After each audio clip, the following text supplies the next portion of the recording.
Liftoff will start in T-minus 10 seconds. 10, 9, 8, 7, 6, 5, 4, 3, 2, 1. We have ignition. It's time! 17 seconds from Game 7 or from championship number 6. Jordan, open. Chicago with the lead. Harper got a piece of it. It comes off. The Chicago Bulls have won their 6th NBA championship. Tying run at second, 2 out. Palmero over the head of Jenks. Uribe charges close. Out! And the White Sox have won the World Series. To the far side around the 8-yard line to Hester. Under it and to the middle at the 15, to the 20, breaks free to the 25, to the 30, to the outside. 40, midfield. 40, 30 in the coast. 20, 15, Hester 5. Oh! Touchdown!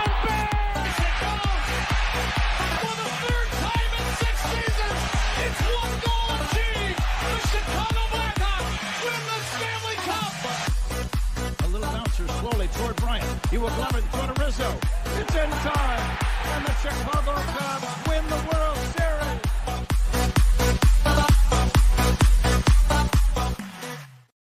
What up, what up, what up? Welcome to Shawn and Maya in the morning on this Bears Victory House Music Monday edition. I'm your boy, the SuperBack, Shawn Sierra. Thanks for tuning in. If you're watching us on Facebook Live, well, then I guess you found us on Facebook. And if you're not following us on Facebook, what? Come on, go to Facebook, type in Sports Zone Chicago, click the like button, and now you're following Sports Zone Chicago. Simple. But wait, there's more. Go to the show's page, go to Shawn and Maya in the morning, like that page as well. So not only will you be following Sports Zone Chicago, but you'll be following Shawn and Maya in the morning as well. If you're watching us on our YouTube channel, excellent. And if you're not subscribed to our YouTube channel, for real, come on, man. Go to YouTube as I adjust my victory chain. Go to YouTube, type in Sports Zone Chicago, click the subscribe button, but also click the little notification button. That's the little bell right next to it. And that'll let you know anytime a show from Sports Zone Chicago is going live. Get it? Good. Now, if you're watching this on our mobile app, yay. Come on, man. Don't tell me you didn't know we had a mobile app. Oh, shish kebab. That's what I didn't do.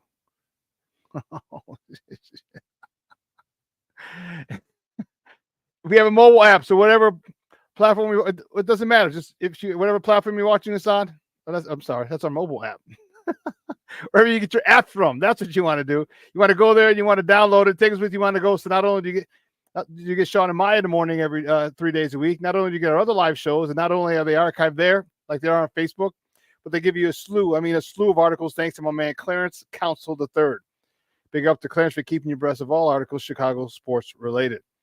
And man, just go there because it doesn't matter where you get them from, whether it's iTunes, Google Play, Amazon, Walmart, Kmart, 7-Eleven, Zayre, Zemsky, Macy, Montgomery Ward, Weebolts, Venture, Gold Blast, wherever you get your apps from, you go there, and that's where you download them from, all right? Now, if you're watching this on Roku channel, I like that kind of party, baby. Listen, if you don't know, you better ask somebody. Sports Zone Chicago, we have our own Roku channel. So if you have a Roku television in the house, do us a solid. Do us a solid, yeah? All right, go there. Download Sports Zone Chicago's channel to your television. Okay, just do it. Do it. Right there. Put us right there next. Hulu, Max, Disney Plus, Prime, Paramount Plus, Stars. Man, my question, what are they going to do? Are they going to incorporate Tariq into Tommy's show? I don't know. And when are they going to bring back Tommy's show? I don't know. But I digress. I'm a Stars addict, and I loved Power, and they just finished Power Book 2. That was a pretty interesting ending. And also, you could also tweet the show. If you could tweet us if you like, and tweet us at Sports Zone Shy. That's CHI at Sports Zone Shy. Now, if you want to follow me, just me personally online. You want to know what I did? Let me tell you what I did. I made it nice and easy for you folks. Nice and easy. One handle for Facebook, Twitter, Instagram, Snapchat, and TikTok. All one handle at the Shawn Sierra. Man, listen, we have a great show, but I need you to get interactive. So whatever platform you're watching us on, whether it's Facebook, YouTube, or our mobile app, leave a question or comment on that platform. It'll come up here in the thread. We'll put it up on the screen. We'll incorporate it into the show. And that, my peoples, is what makes this the best morning Chicago sports talk show around. And that's you. All right, so bring them all, baby. Questions, comments, smart-ass remarks, because ain't nobody scared over here. And like The Rock said, baby, don't sing it. Just bring it. Let's check the chat because, man, the chat is jumping like a mother hubbard today, boy. What is going on? Woo! I like this kind of party. Jay Green's in the house early, baby. Early. He's a happy victory having blowout and chain to my Dougie double doing Peterson. What? Peace out, my boy. Owners, enjoy the bye week, everyone. Yes. No, you did forget to mention Monday. That's okay though. Black Diamond's in the house. Good morning, Papa. Top of the Victory Monday. We have what is that?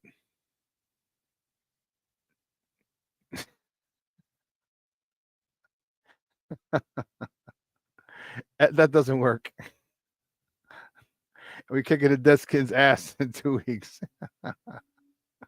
Cornelius Squall's in the house. What up, sports owners?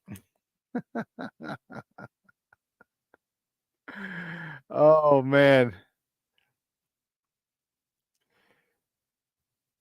Yeah, I hear you. We got to. Yeah, all three phases. I agree. I love it. Patty Lair, good morning. Happy Victory House Music Monday edition. Yep. Off the Dub is in the house. Good morning, Bobo. He said, what's up, Zone Sports? What's up, Sports Zone Shy? What up, chat? He's saluting the chat. Plank is in the house. Good morning, Plank. How you doing, Papa? Happy Victory Monday, sports owners. Bear down. You know it, baby. You know it. And you know this, man. Sean Walls in the Mickey Picky house. He says, good morning. Good victory morning on a House Music Monday. You damn right, Papa. You damn right. My man Luis Mejia in the house. Good morning. Rise and grind, baby. Yes, let's get it in. Get it in. Woo. Listen, I don't know about a lot, but I do know this. More of the usual suspects will chime in as the show goes on. That, my peoples, I can promise you. That I can promise you. Man, as I said, we got a great show. Got a lot to talk about. 10 o'clock, Lester Wilfong Jr., editor-in-chief of Windy City Gridiron. He's going to join us talking a lot of Bears. A lot is devoted to the Bears today. Okay, we have a bye next week. Couldn't come at a better time for us.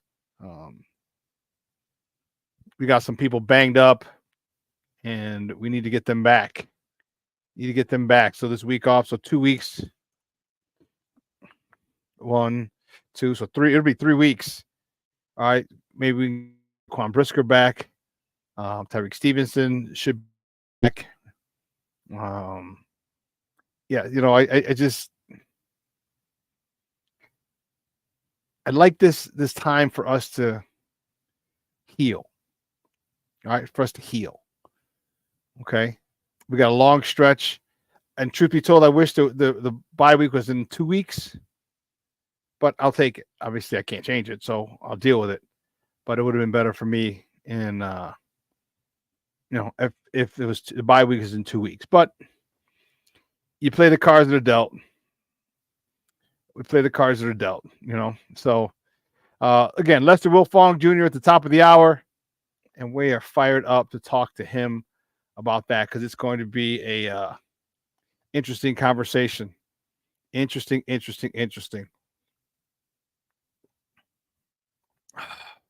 Good cup of tea there. I'm fired up. Great workout this morning. And then we're talking Bears. Man, I'm really, really, really, for real, fired up. So we have a lot to talk. So let's get right to it, baby. Guys, you know how we do the first segment of every show. It's called Top of the Morning. It won't come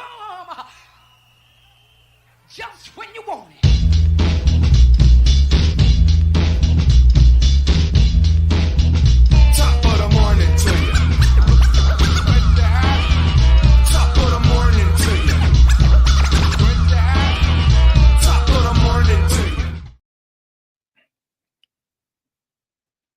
Yeah, baby. Who didn't turn off their phone? Who didn't turn off their phone here in the office, in the studio? Oh, that would be me. Whoopsies. Whoops. My bad. But guys, you know how we do. Where we're starting. What the heck is that? You know exactly where we're starting because it's the only place to start. And that's right here. The Bears. There you go, baby. With a big win. Very, very happy with this win. Que la chingado, mira. The Bears beat the Jacksonville Jaguars 35-16 across the pond in Spurs Stadium. Nice win for the Bears. Caleb Williams was 23 of 29 for 225 yards, 4 tutties with a 124.4 rating. He also had 4 carries for 56 yards. DeAndre Swift, 17 carries, 91 yards and a tutty.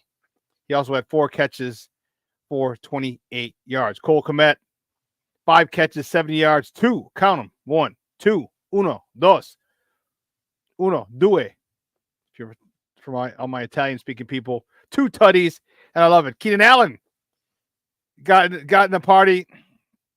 He joined the party as well. He had 5 catches, 41 yards, 2 tutties as well. Man, it would have been great to see DJ Moore get one, but his elbow was down just before the goal line, and the ball was behind the goal line when his elbow was down. That was frustrating. Otherwise, DJ would have been in the party as well. I really like the way that the Bears handled this team. There's some things that I think we need to work on. There's some things that I want to talk about that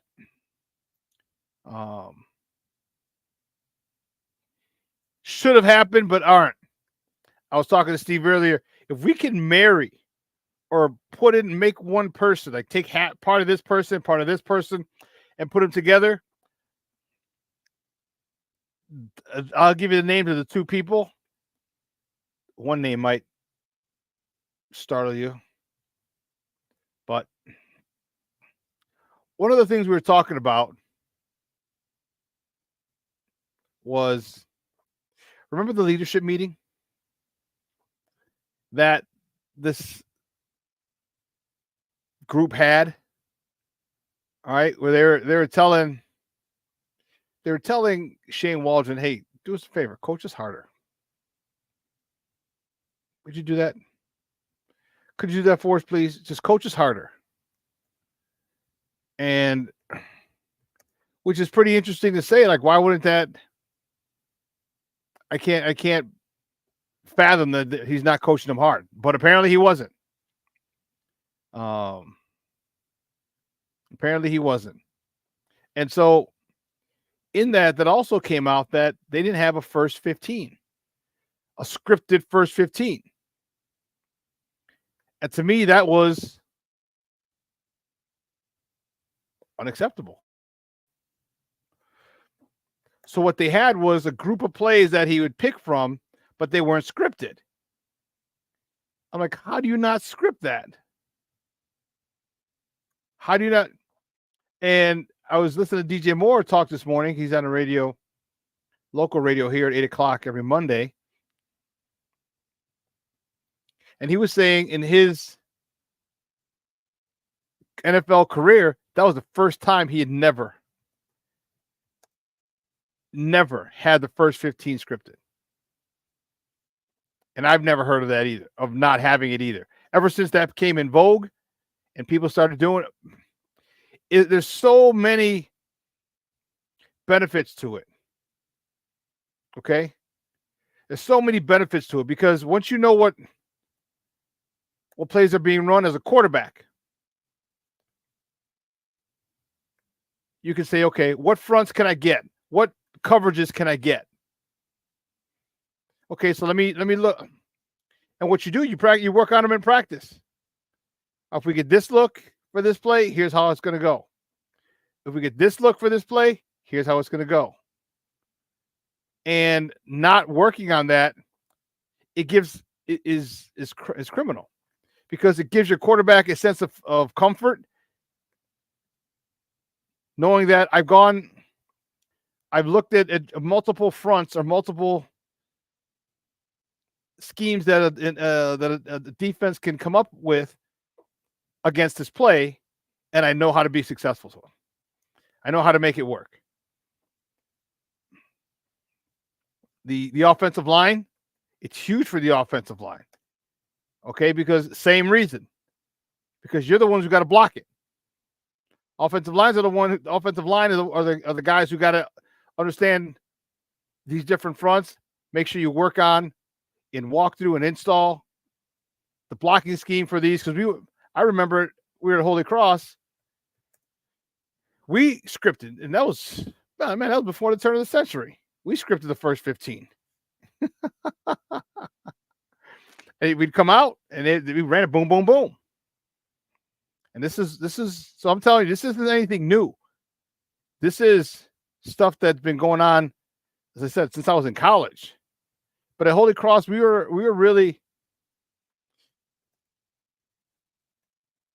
cutting edge. All right, we were really cutting edge. And it was great because we had our training, our head coach, our strength and conditioning coach, Coach U, Super U. We were big on squats and hand cleans.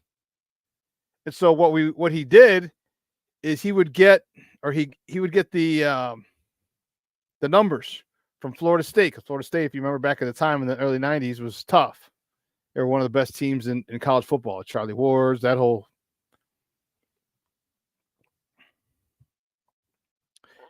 And he would compare us to Florida State in the weight room, but it wasn't about bench. It was only in the squat and in the hand clean. He wanted 300-pound hand cleaners, and he wanted 500-pound squatters.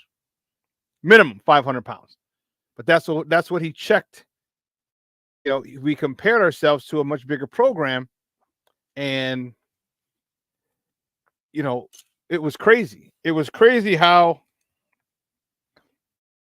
far ahead of the curve we were at Holy Cross back in 89, 90, 91.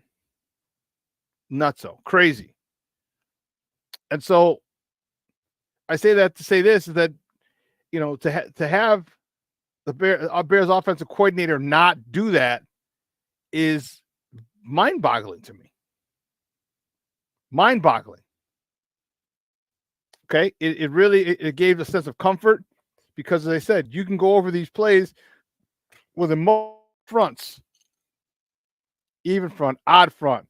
If they want to blitz, you can go through a lot of blitz packages with these plays, and it gave you a lot of reassurance.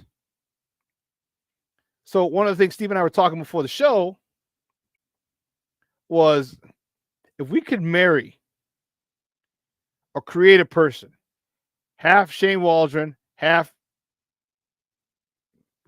brace yourself, Luke Getsy,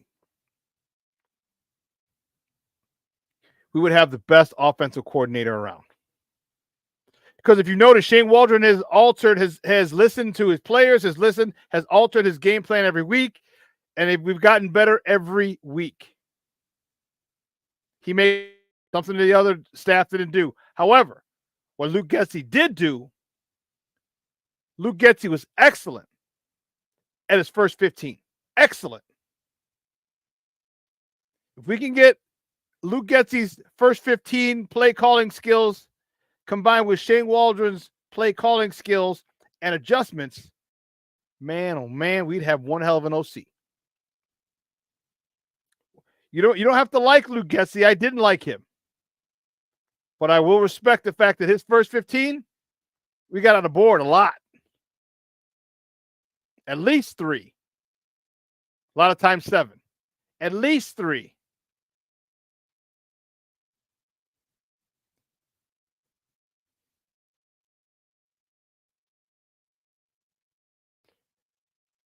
Off the dub says played not scripted to me means that he's waiting to see his field position before he decides. That means a place is not getting in there on time. No, it just to me it's just you would never. I don't recall us not using our first 15. Only time we didn't use it, and it happened once, we got the ball. We picked off the ball, and we were trying to run out of the end zone, and a dude got knocked out at the 1.5. So we were in the shadow of our own goal line. But once we got the first down, which we got like I think in 2 downs, and we went to the script.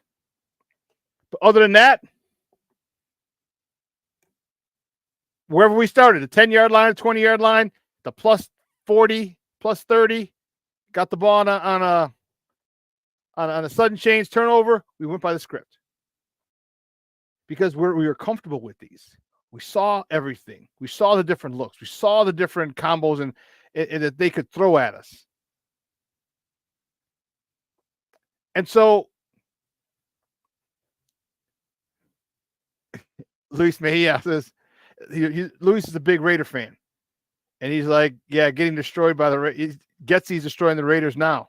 And everyone jumped at me about the whole Justin Fields. Well, the dude Getsy got a job quick. I'm like, it doesn't matter. That shows nothing about his incompetence. But he also says, you're right about his first 15 are fire. Yes.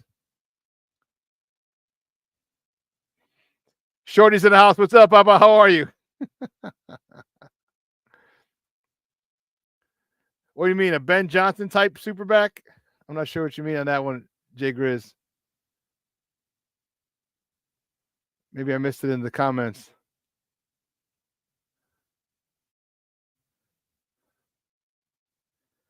No, I'm not sure what that meant. But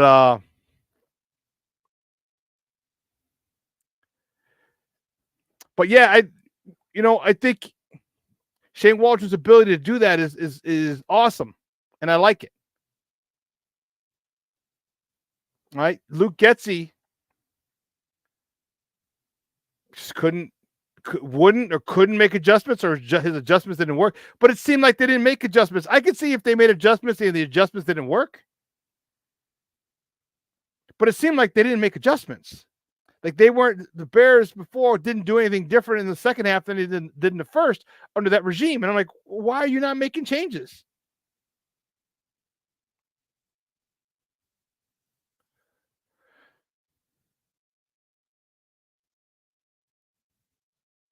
Okay. In reference to the emerging Getsy and Waldron as your ideal OC. I got you.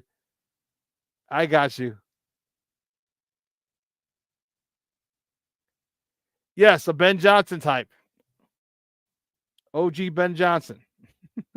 Yes. Yes. Yes, Jay Grizz, you are right. It says I mentioned Ben Johnson, the OC of the Detroit, who's got that offense humming. Yeah, they are rolling. They're like a hot knife through butter, bro. Cornelius Squalls, yeah, you're right. NFL coaches are part of the Old Boy Network. You're damn right. Once you get in, you're in, and you're gonna flop around in different teams. You'll get opportunities after opportunities. You just got to get in. And Getsy got in.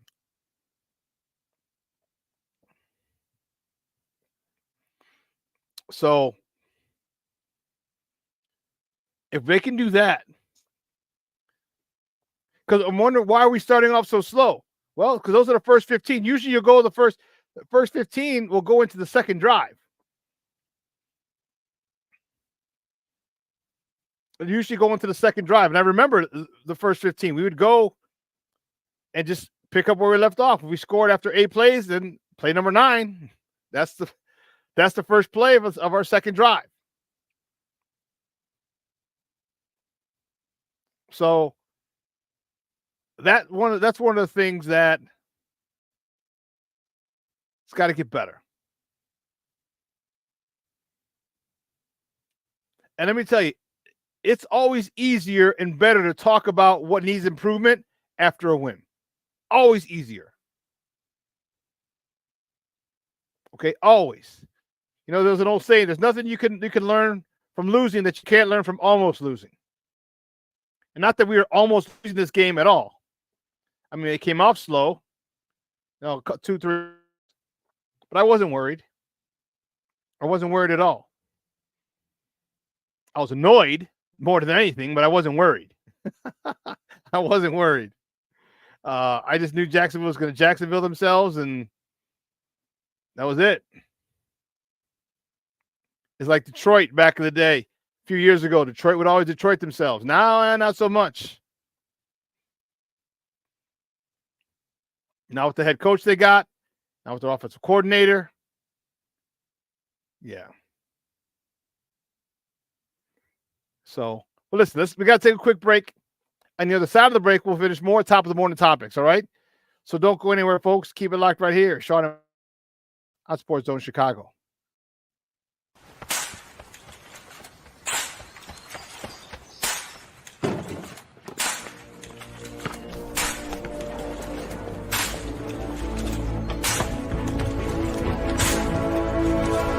Move it!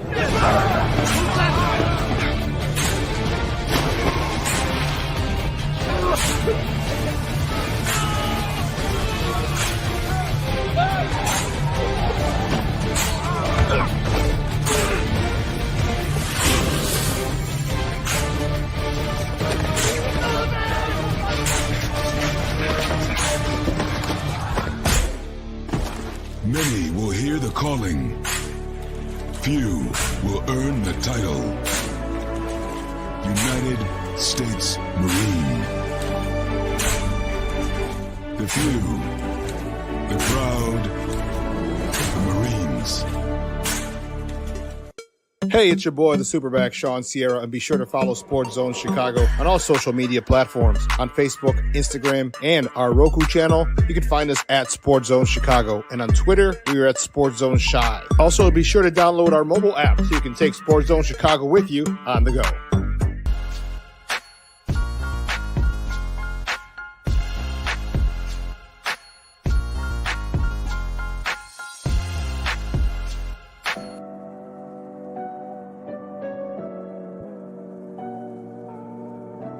How do you take care of your mind health? For my mental health, I meditate in the mornings. I have my dogs. They're the best. I just find ways that help me just relax. Finding things that make me happy, like being close to my family. I meditate a lot and read books. I have hobbies outside of the game. I'm able to switch off. I'm able to turn my brain off from the game of basketball. Your mind health matters. Your mind health matters. We are looking for a few heroes, mentors, trailblazers, innovators, a passion to change lives, spark curiosity, open hearts, and awaken minds, help students answer the question, who am I? This could be your calling, but this is no job. It's the journey of a lifetime. Be a hero. Be a teacher. Mental health and learning disorders don't discriminate. 17 million children and adolescents in the United States live with disorders like anxiety, depression, ADHD, and dyslexia. Less than half get the help they need to thrive. Help the Child Mind Institute change these children's lives. Visit childmind.org.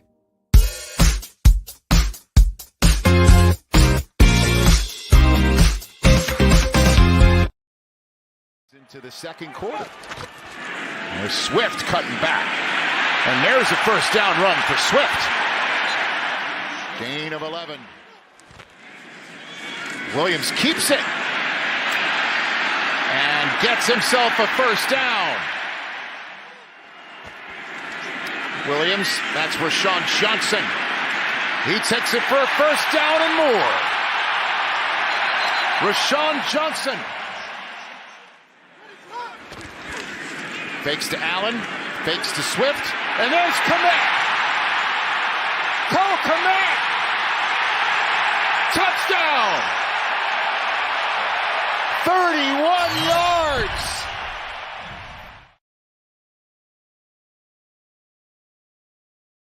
Welcome back to Shawn and Maya in the morning on Sports Zone Chicago. Those clips courtesy of the NFL Network.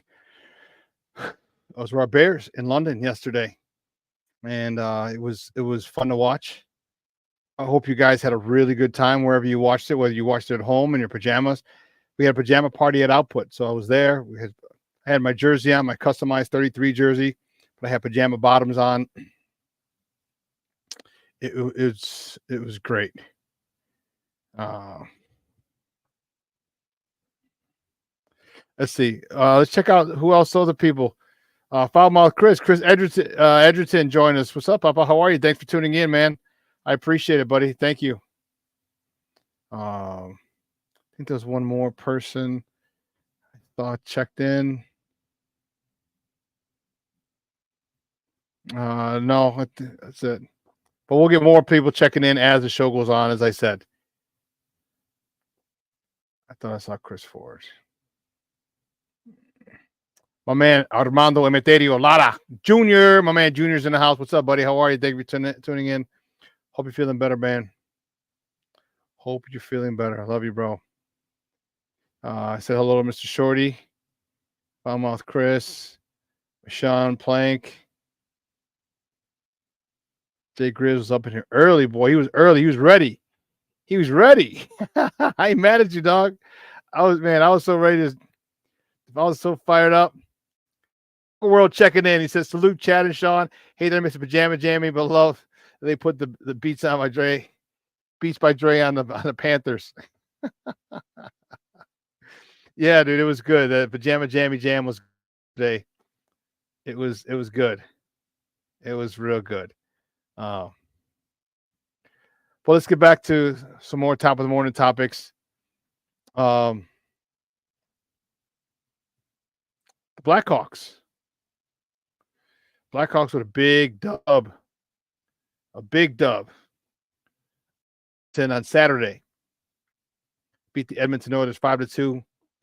Peter Mrazek stopped 36 of 38 shots. Kurashev. Seth Jones, Connor Bedard, each goal of the season.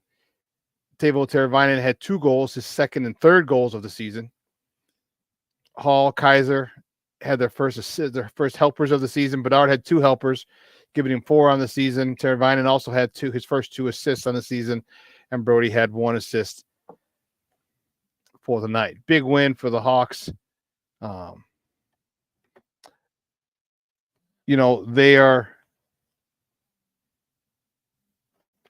The Hawks they're going to be in Calgary. There you go. Next off the morning topic, the Blackhawks travel to Calgary tomorrow to face the Flames. All right, puck drop is 8 o'clock Central Time. Remember, they're out west, so they start a little later. 8 o'clock Central Time. You can catch that on Chicago Sports Network, the new one, CHSN. Or you can catch it on their flagship station, 7:20 a.m. Next, top of the morning topic, the Bulls. Bulls travel up I-94 to Milwaukee to play the Bucks tonight. Tip-off is at 7 p.m. Still in the exhibition. Still in preseason. Tip-off is at 7 p.m. Central. You can catch that game on Chicago Network. Okay. Or listen to it on their flagship, 6:70 a.m. Crazy. Our bullies are a lot of youngsters on them. A lot of youngsters on this squad that we talked about. I'm looking forward to seeing how they play. Okay. How they match up against other teams with this new youth. Finally getting younger and more athletic. After how many years ago did they say that? It took them forever, but whatever. Next up, the morning topic. The top 25 had a bit of a shakeup and some almost losses. Man, it was nutso this weekend. College football is great.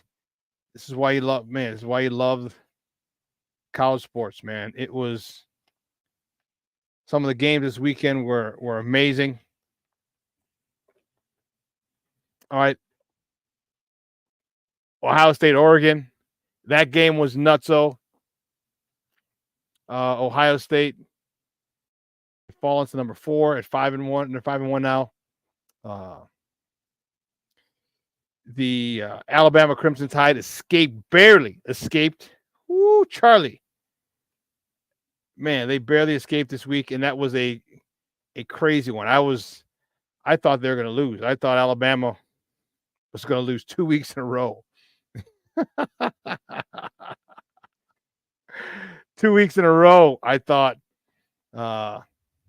Alabama was going down. Believe me, I was ready to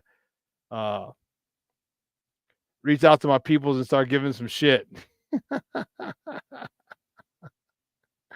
That's for damn sure. Penn State rose to number 3 with the 33-30 overtime win at USC at the Coliseum.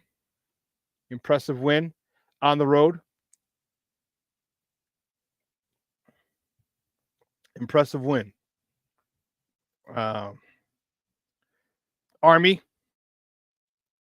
beat UAB 44-3. Broke through for the first simultaneous ranking since October 3rd, 1960. It's the first time they were ranked. This is how nutso this is. Army and Navy are both undefeated. Army 6-0, Navy's 5-0. Have not been undefeated at this point in the season since 1945. And in the era when service academies were powerhouses of the sport. 1945. 79 years. I know that's the year my mom was born, 1945. That's insane. Insane. So you have a lot of parity. You have a lot of craziness. And I love it. All right, they wanted parity like the NFL. Well, guess what? The NIL has provided parity. It's still the wild, wild west out there regarding the NIL, but there is parity like a son of a gun in college football. Tons of parity. And you have to like it. All right, you have to like it. I think it's great. I think the fact that mid-majors can be legitimate threats to teams from the Power 5. Okay, I love it. All right, it's who wants to pay more. Welcome to the real world now. Welcome to the real world. The fact that Army and Navy both being ranked in the top 25 are undefeated for the first time since 1945 is just unbelievable. Incredible how that is.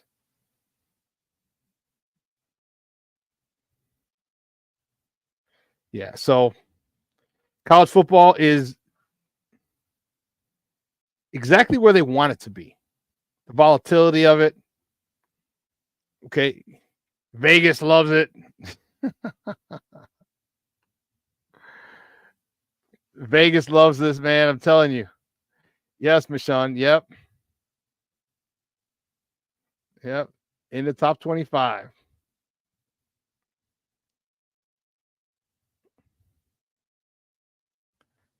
Yep.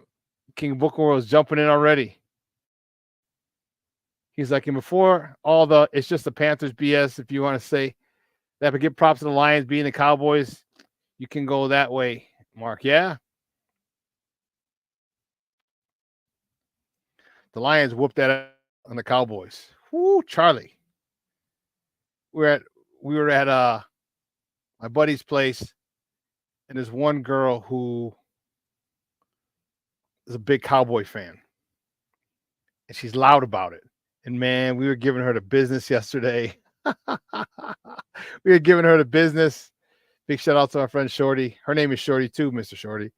Her name is Shorty too. And man, we were we were giving it to her. That was hilarious yesterday. It was great stuff. Great stuff. Let's see.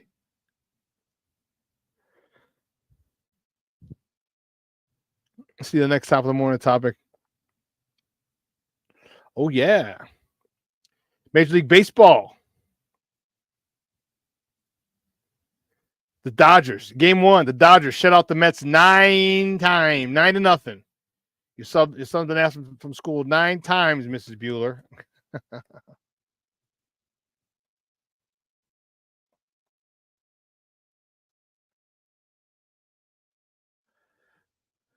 There you go. Big time. 9-0. And looks like it's going to be the Dodgers. It's set up World Series again. I don't think the Mets are getting out of this one. I don't. The next top of the morning topic, Game 2 of the NLCS is today. First pitch is at 3:08 Central. So you can catch that game on Fox. Shawn is on the bump.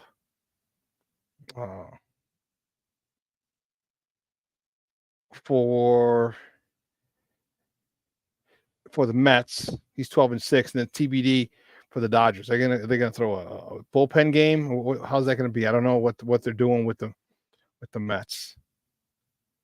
But those games, baseball games, you know how I feel about. I love baseball. It's not my favorite sport, but man, I love it. Oh, the Mets. Yeah, the Manaea's pitching for the Mets, and the Dodgers have a TBD, or who knows what games or what they're going to do for their pitching staff. And the next top of the morning topic, the AL American League Championship Series, Game 1 is tonight. Cobb, who's 2-1, going against former White Sox Carlos Rodon, who's 16-9 of the season. First pitch, not forced pitch. First pitch. Let's correct that. That's what happens when you have fat fingers.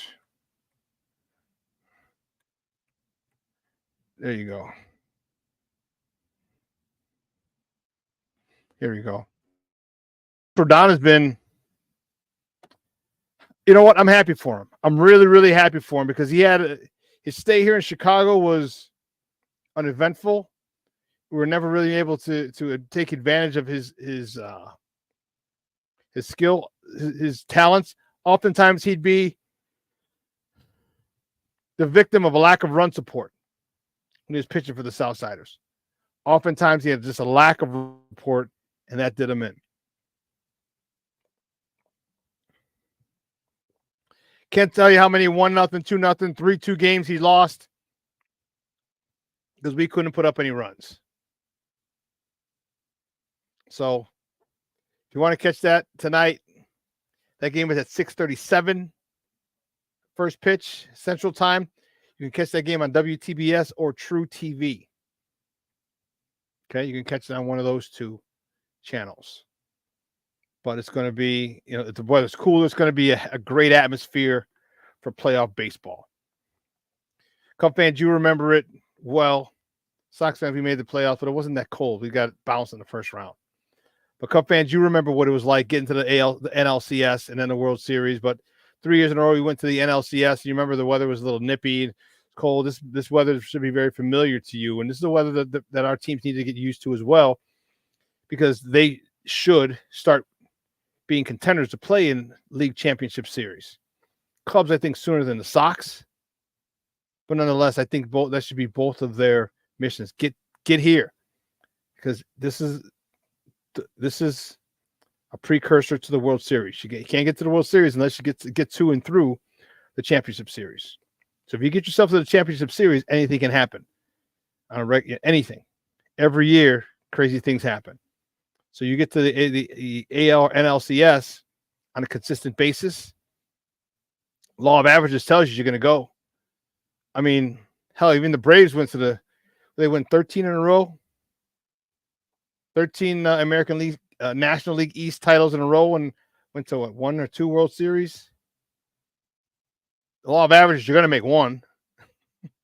So that's where our teams need to focus on, getting to the Championship Series, Cubs and Sox. Okay? And it's not easy.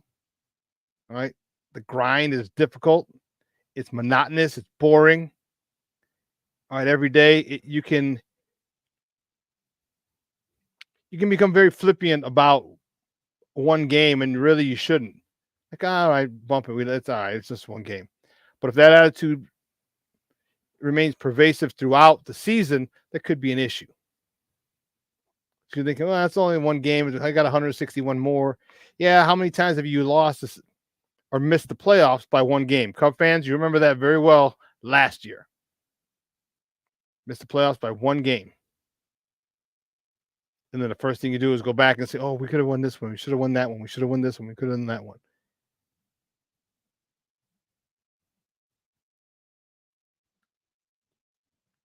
So this is where our baseball teams need to focus their energy to get toward every single season. You won't make it every year. Okay, but that should be your goal. That should be your goal. Get to the championship series and go from there. And then let the chips fall where they may.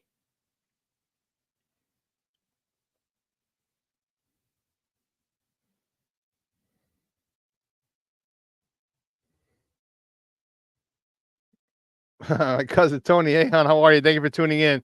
That would be why I got shit for wearing my Chicago White Sox shirt yesterday. Yeah, I don't even wear my White Sox shirt.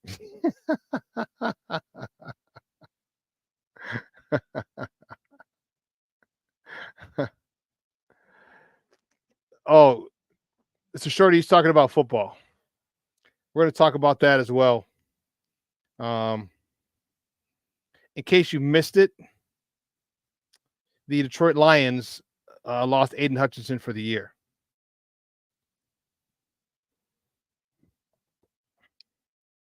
He broke his leg, his tibia. He broke his leg.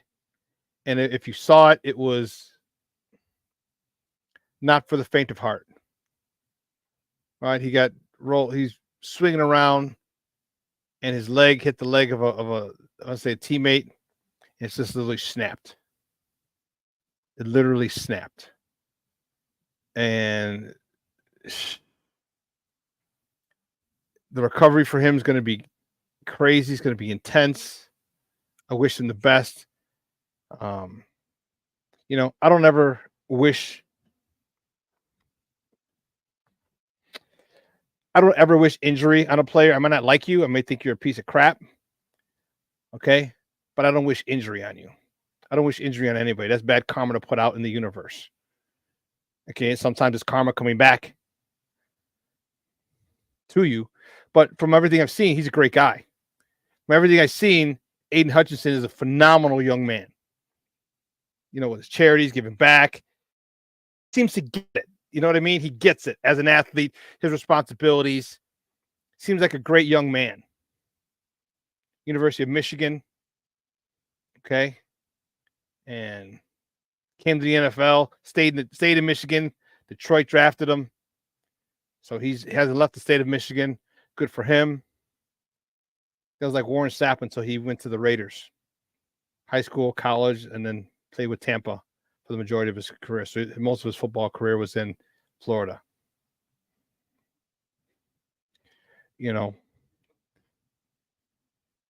King Booker World said, that's the worst I've seen since Kevin Ware. Yeah, it was gruesome. It was, again, not for the faint of heart. That's for sure. Not for the faint of heart. And I'll tell you, I felt for the kid because of, and again, I know he's a division rival, and I know he's a Lions, and we got a little beef with them right now, them talking shit and all this other stuff, but they get to talk shit. They're the division champs. They got to the NFC Championship game last. Okay, you have the leeway of talking shit. You have the leeway.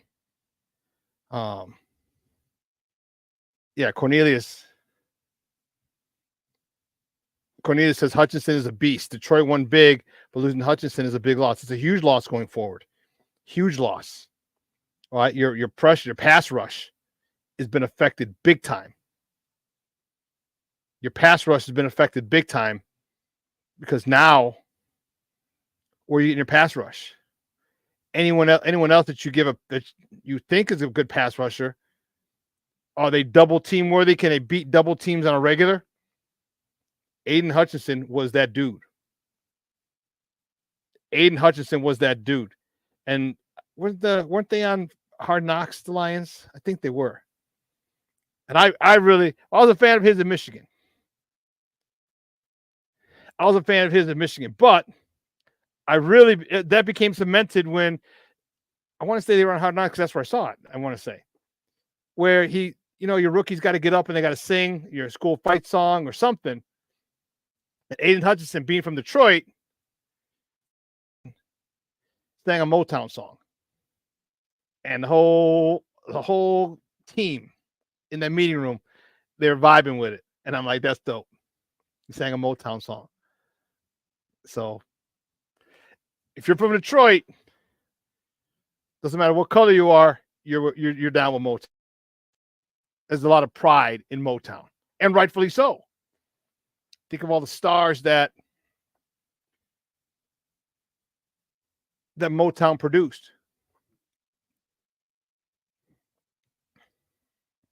But yeah, Aiden Hutchinson, I felt bad for the young man because that was tough. That was tough. When they put the air, because I didn't see it initially. When he was down, I looked like I looked at him. I thought he was grabbing his knee. Then they put the air cast on and they showed it again. I was like, ooh, ouch. That's not nice. And his leg, he was spinning. He went for the tackle. I think he grabbed the dude by the waist and he missed. And he was rolling and his leg just whipped around and hit the leg of another player. Hit it in the right spot, or I should say the wrong spot for him, and broke it. So my question and my hopes and prayers are that he can return to the player he was before the injury. Because the biggest thing about that, it's not that the healing. The bone's going to heal. It's probably going to heal and be stronger than it was before the injury. It's the mental aspect of playing. Just like when guys tear their ACL. And not so much anymore because of the advancements in technology, because of people like Adrian Peterson. Remember, he tore his ACL. Then the next year he came back and won the league MVP. He rushed for 2,000 yards. Okay. But there's still a chance of you questioning yourself about what your physical capabilities are. And the doctors will tell you. I played with a lot of guys who tore ACLs and come off injuries, and the doctor would say the injury, the place that you had the trauma was fine. Now it might even be stronger. It's your mind. You got to convince. You have to convince yourself that you're good. You have to trust yourself that area is not going to give on you, and that's the biggest issue. That's the biggest issue. Are you going to be able to trust yourself and trust your body? Because doctors would tell plenty of people who tore ACLs, you're back at 100%. Now, whether you favor it or not, that's you. It's completely healed. The area's stronger. You broke a bone and it's better. That's you.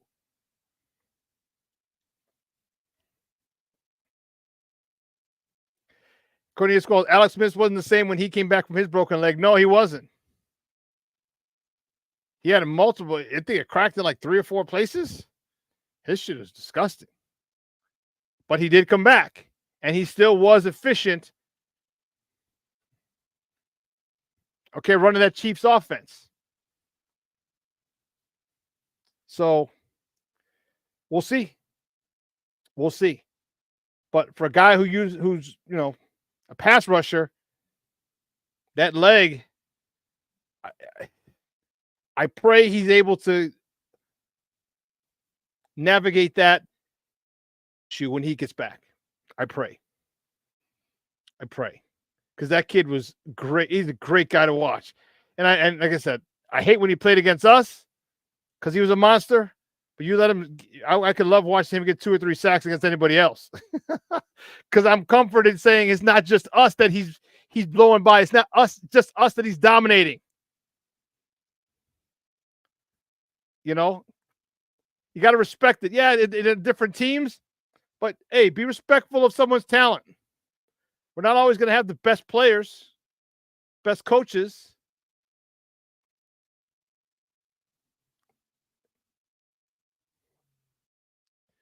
yeah, NFL is much better with him. So we're gonna see how it plays out. I wish him the best, but man, that was tough.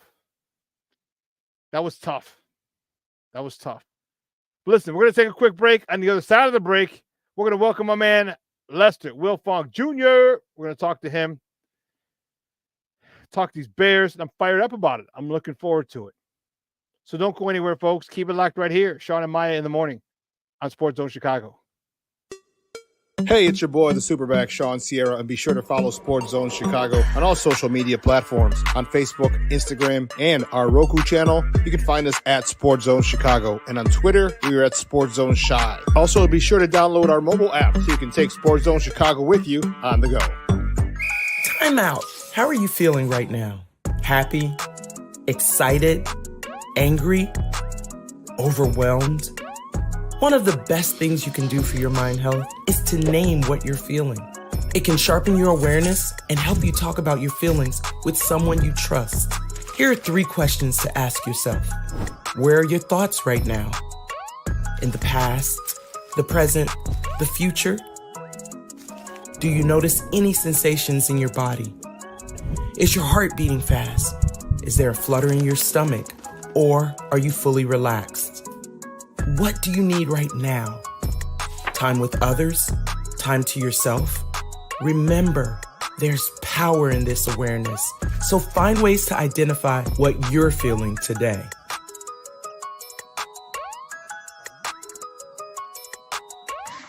Hi, guys. Hey. Hi, Megan. Hey, Jessica. Megan, you're a tramp. Ryan Fitch told me you guys made out. Everybody knows. He said your breath smells like garbage. And he almost puked. He says you're the most desperate girl he knows, besides your mom. How many boyfriends does she have anyway? Lots? Your makeup makes you look like a clown. That zit is huge, zit face.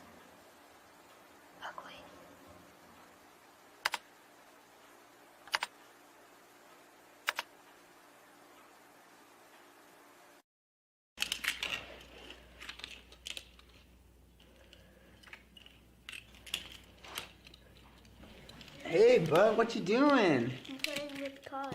Cars? Can you show me what a car does?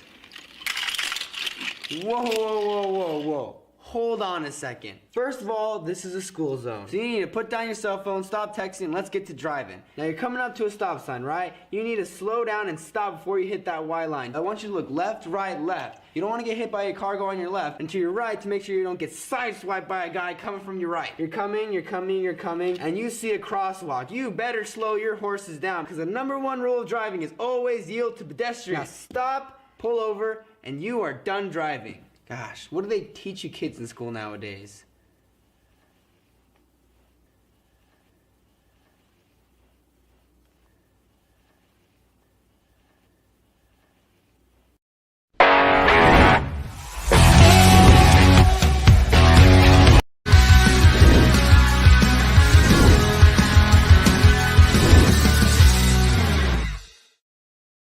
For the ATL, it's another run for Swift around the left edge. He gains the corner and the first down. Back to quarterback position. Williams looking deep, looking for somebody, looking for room. Finds it, and he's got a lot of room in front of him. Caleb Williams slides down right around the logo.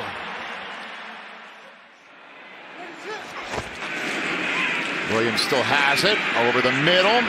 That's grabbed by Adunze. They know exactly where they want to go with the football. Williams, there's Keenan Allen.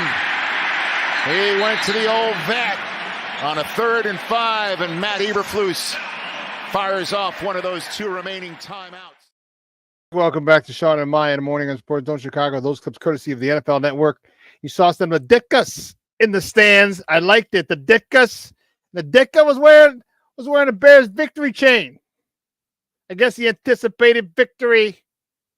I bet his prediction of the score was 127-3. He was off a little bit.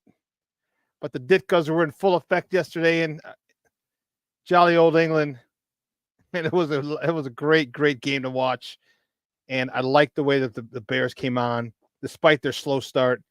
I liked the way that they kept. The one thing that I will say is this: they keep the pressure on. They haven't taken the foot off the gas pedal. All right, they've beaten some bad teams, but this is what you're supposed to do. You don't give them an ounce of hope. And what did I say the last couple of weeks? If you give these teams the respect that they deserve, you'll blow them out. Okay? You respect every team because these are professional as well. They're getting millions of dollars as well, hundreds of thousands of dollars and millions of dollars as well. Respect them. You put in the same amount of effort and work that you would put in if you're facing the Chiefs or the Eagles or any other powerhouse. Give them the same amount of respect. And if you do, then guess what? The results you saw the last 2 weeks, that'll continue to happen. And I'm happy, and that's one of the things I'm really happy about Eberflus for doing, getting these guys focused, making sure that they gave their opponent their proper respect. My next guest, speaking of respect, I respect this guy a lot. Man, he's been rocking with us for years. He's a head honcho. He's the EOC over there at Windy City Gridiron. Excited to have him back and chat with him because it's going to be a good conversation. You can find him on Twitter at WiltFongJR, Wiltfong Jr. Guys, welcome back to Shawn and Meyer, Lester Wiltfong Jr. Lester, what's up, Baba? How are you? Doing good, Shawn. How about you? Man, I am doing wonderfully well. Well, not just well, wonderfully well. It's 3 in a row, man. It's always good when the Bears are winning. It makes everything, the breakfast taste better. You know, everything in the world is better when the Bears are doing good. John Madden said it best. He said the NFL is just better when the Bears are good. Exactly. And that is so true. Where did you go? Where did you catch the game yesterday? I just home chilling, man. I mean, I don't really do too much. It's man, those early starts, man. I am a creature of habit. So on the weekends, I do not like getting up early. I just hate it. So, you know, I had to set my alarm. I had to wake up like I was going to work, like a weekday, right? So got up early, you know, hung out, made some coffee, just kind of watched the game. And, you know, I kind of wait till halftime to make my breakfast. But yeah, it was that's the only thing I hate about these early morning games is I have to wake up because, you know, I need my beauty sleep. Dude, so I headed into the city because I live out in Orland. So remember, you know, not too far from down 57. But so I woke up and I was at my buddy's spot. I wanted to get there by 8, but I couldn't because they opened up at 8. So I got there around 8:15, 8:20, right by the United Center. And I was delayed because of the marathon. So they're blocking off streets yesterday from a normal route. I'm like, you sons of bitches, damn it. And I was trying to find a way to get to my buddy's spot. And you know the old saying, you can't drink all day if you don't start in the morning.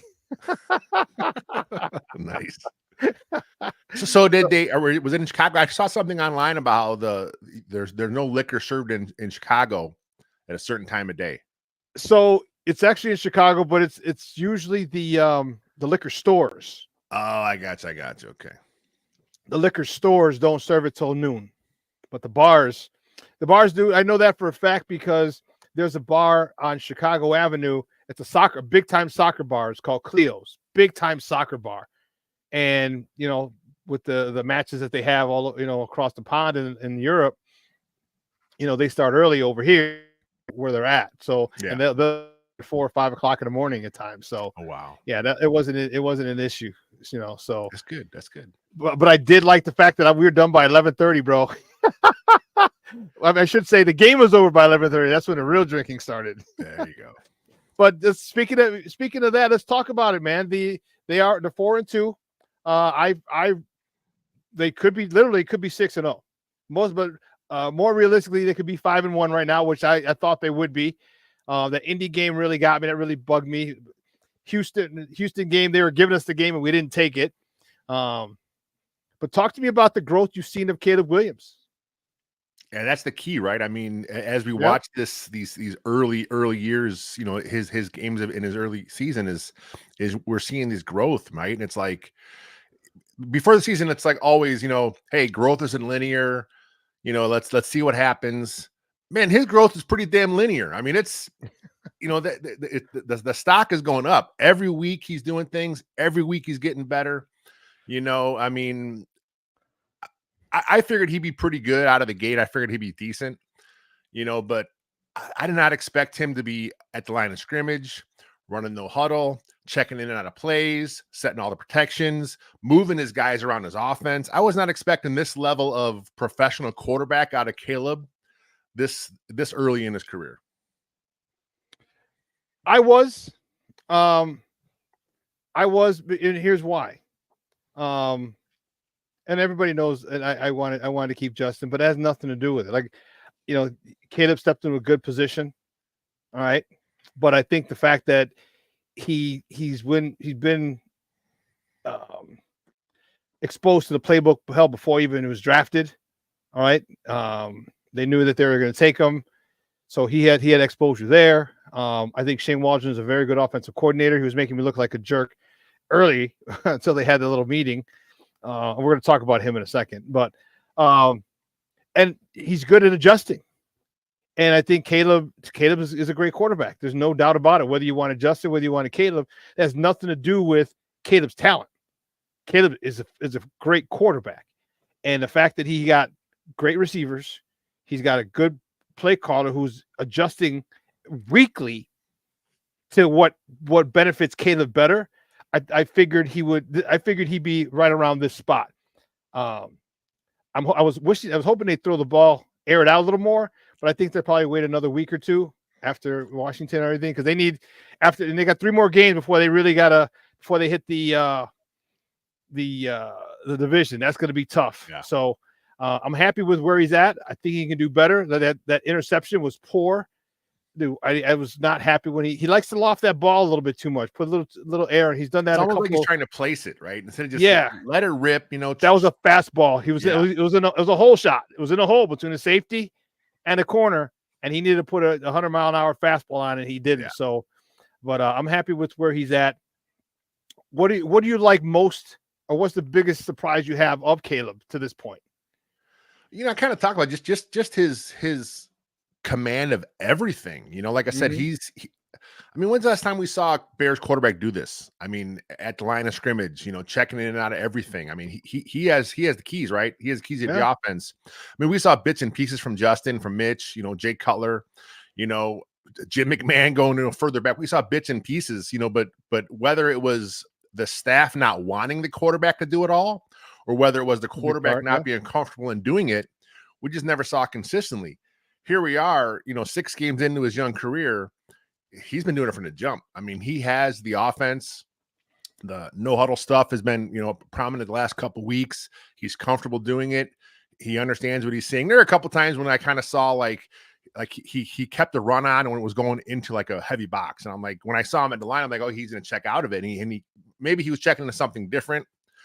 Or maybe there are certain plays where they say, hey, do this. I want to see what happens here. Because, a lot of the script, right? Shane Waldron's script came up a lot. So the script is there because they want to see how the defense reacts. So maybe there was a specific look, right, that they wanted to see how the Jags would react. So that's what they said. Hey, just call this play, run this play. We want to see what happens here. So these things happen behind the scenes that we don't know about as fans. But it gets some fans riled up when they see why are they running that play? Well, sometimes there's a reason. Sometimes it's setting up a play later on, and we kind of saw that happen in this game too. Speaking of Waldron, how surprised were you when it was revealed that he doesn't have a first 15? DJ Moore was on the radio this morning, and they asked him, and he said this is the first time in his 7-year career now. Yeah, 7 is his 7th year. Is the first time in his career in the NFL that they didn't have a first 15. How surprised were you when you heard that story? I was a little surprised just because that is not every team does it. It started from Bill Walsh. He was the guy back in the day, the old West Coast offense. So all the Bill Walsh disciples kind of does it. Now look, the Shanahan offense, the McVay offense is not directly linked to the old West Coast offense, but they take a ton of principles from that. So that's why I just assumed they did it. I know Shanahan does it, so I just figured that Waldron, coming from that same tree, would do it. But like I said, it's the script is one thing. It's more of a blueprint. A lot of fans here, they have a script. Well, it's not rigid, right? Like yeah, there's 15 plays on the sheet, but they don't run these in a row, right? It's not like this. It has to be in this way. Game situation dictates a lot of that. So Waldron has an idea what he wants to do. I think putting it down in a script form, I think it benefits the players more because then they kind of see what they have and they kind of understand what's going on. So again, like the fact that Waldron's able to kind of shift and say, look, this is what my team's asking me for now. Let's do it. And I think that kind of shows him is a good coach. I agree. And his ability to be coachable and teachable and flexible. That's important to me. All right. Because you have ideas of what you want. Sometimes your ideas don't work and they need to be tweaked. And a lot of times, and what better way to tweak them than getting input from the players who are running your concepts. And the fact that he listens and adjusts and goes their route, it hats off to them, because a lot of guys who are offensive coordinators, it's my way or the highway. I know the best. Right? That ego, and the fact that he doesn't seem to have one is awesome. It's really, really awesome. Talk to me. We'll stay on the offensive side of the ball. We'll talk about your people, man. How are you liking the offensive line the last couple of weeks? DeAndre Swift has been able to get off the last couple of games. What do you think has changed, and how excited are you that it has changed to this point where they literally can run a 4-minute offense if they need to? I think they're getting comfortable with each other. I mean, we saw early on those stunts killed them, right? I mean, the stunts would come at them. It's like they never had seen a stunt before, all right? But that's because they're not used to playing with the guy next to them. So if the stunts coming, it's a feel thing when you're playing all line, right? So if you're trying to double team and the guy's trying to leave you, you have to understand, okay, is he leaving me because there's a stunt coming, or is he just leaving because he's trying to work away and get something? That's hard as an old lineman to kind of understand when it's one or the other. So they're getting more comfortable. They're trusting each other better. Getting Nate Davis out of there obviously helped the line a bit. Matt Pryor. I mean, he's who he is, right? He is not a top tier talent in the league, but he's getting the job done. He's good in the run game. His pass sets still need a little work, but this is who he is. So I think that they're getting kind of learning how to work around that. Tevinjenkins, rough start to the season. Had a nice game last week, then he got hurt, and he was solid this week. Center, there's still some issues there, and I think as the Bears get Ryan Bates back from IR, maybe Larry Borum comes back, kind of helps them kind of shuffle things around a little bit on the line there. But overall, man, I think the O line is trending upward. I do too. And guys, we're joined by Lester Wilfong Jr., editor-in-chief and Winning Seat of Gridiron, talking Bears football here on Shawn and Maya in the morning on Sports Zone Chicago. And I think if I agree with you, they're just starting to play together. They're starting to become very comfortable with, you have the same lineup. Like, you can only get better. You're only going to get better when you go out there week after week after week. And they're finally, like you said, the Nate Davis experiment is over. He'll probably be cut at the end of the season because they paid him just about all of his money to this point. I personally would still like to see Tevin on the right side and move Pryor to the left guard. But I'm not Chris Morgan, but I do like the fact that they've been pretty healthy.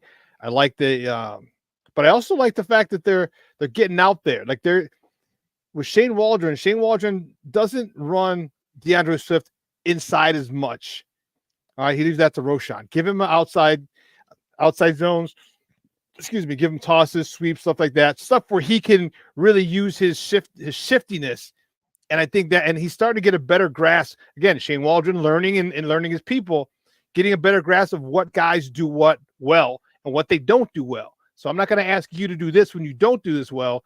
I'm going to continue to ask you to do that. And I like it. I like this offensive line. Yeah, we could definitely upgrade. However, it's not about one guy being great. It's about everybody playing together. And you know that as well as anybody. If you guys can play well with each other and get comfortable with each other, man, an offense, the sum is definitely greater than the parts. Definitely greater than the parts, and that's how it is with this line. And I'm happy to see it. And they continue to get better and better and better. What about this wide receiver core? All right, Keenan, welcome to the touchdown family, huh? First one, not one, but 2 touchdowns for the Bears yesterday. Talk about the wide receivers and how now we're starting to see now you don't know who the hell to cover. Yeah, I mean, that's the key. Like you said, it's they're all 3 healthy, obviously, with the Dunze and DJ Moore. And, and then you watch Keenan Allen. He only had like 5 catches, 4 catches, something like that in the game. 5 catches, I think it was, but like I said, 2 touchdowns. He knows how to work those zones. he's a guy that defenses have to be wary of because they know he's so smart with his route running. You know, he knows where to settle in there. So seeing him back, seeing him healthy is great. DJ Moore is outstanding. He's a good football player. Then Adunze, you know, eventually it's all, you know, going to start, you know, working with each other better than it is now. I mean, it's working now pretty good when they're all out there. But again, we talk about the O-line learning each other. Same with the receiving core. They know how the spacing is out there. You know, the more they play, the more better they'll get. They'll understand those option routes, which we kind of saw Caleb misfire on early in the year. You know, knowing when your guy is going to run the comeback, knowing when he's going to see leverage from the corner, knowing what he's going to do. We saw those mistakes early, and those are going to get cleaned up too as the season goes on. So yeah, the receiving core, you know, that along with the tight end group, man, it's this offense starting to hum. It really is. And, you know, we talked about the weapons he has, and I like, you know, I didn't even mention, let's talk about Cole Kmet.